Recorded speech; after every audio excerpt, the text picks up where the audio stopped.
guys, ito nakahugas guys, yung uwan na.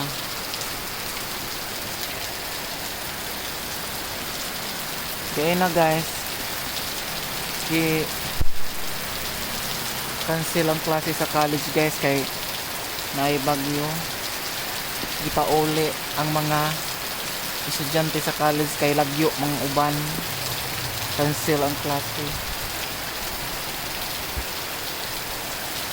So karon guys, nag-umpisa na guys kay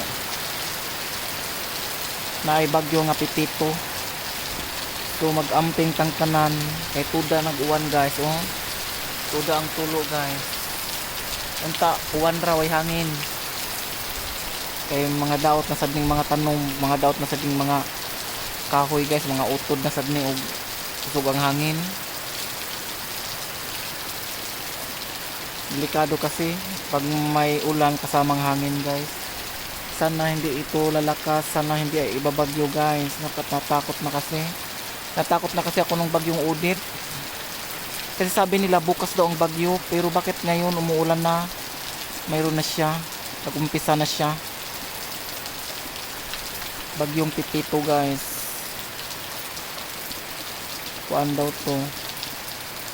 Signal number 5 daw. Kaya matulog na kami ni Jay guys. Salamat.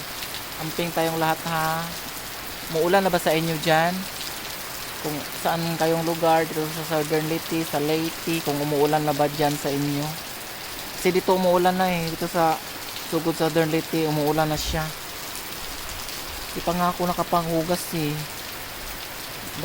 Baka lilipa rin yung tindahan ko doon, yung ginagawa kong kubo-kubo. Yung tindahan ko doon, lilipa rin yun, wala na. Ayan o, umahangin na nga eh.